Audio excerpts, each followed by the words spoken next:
আমরা সেটার কড়া প্রতিবাদ দিয়েছি। সেই বিষয়ে আমাদের যা যা ব্যবস্থা আমরা নেব।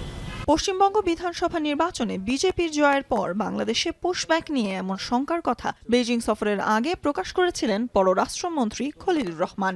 এর আগে সীমান্তের সম্ভাব্য পুশব্যাক নিয়ে উদ্বেগ প্রকাশ করে বর্ডার গার্ড বাংলাদেশকে সতর্ক থাকার নির্দেশ দেন স্বরাষ্ট্রমন্ত্রী Salauddin Ahmed.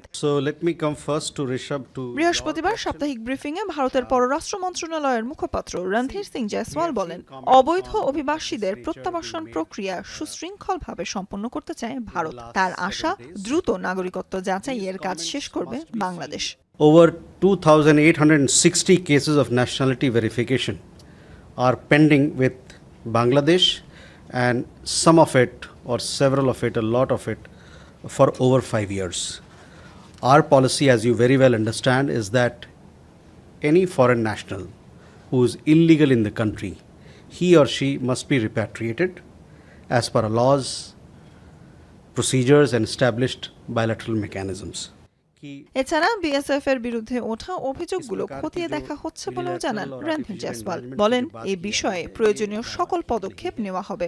Illegal immigrants of whose data we have shared with the Bangladeshi side for their confirmation of their nationality, so that in a smooth manner people can be repatriated.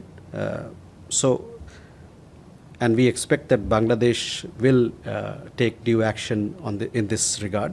এর আগে দিল্লি সফররত বাংলাদেশি সাংবাদিকদের সাথে মতবিনিময় ভারতের পররাষ্ট্র সচিব বিক্রম মিশ্রি দাবি করেন, বাংলাদেশে অতীতের বিতর্কিত নির্বাচনে ভারত কখনোই ইঞ্জিনিয়ারিং করেনি। বলেন, যে সরকারই বাংলাদেশের ক্ষমতায় থাকবে তার সঙ্গেই সুসম্পর্ক বজায় রাখবে দিল্লি।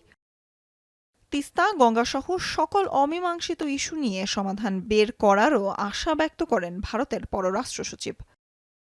সুলতানা স্বর্ণা, এখন ঢাকা।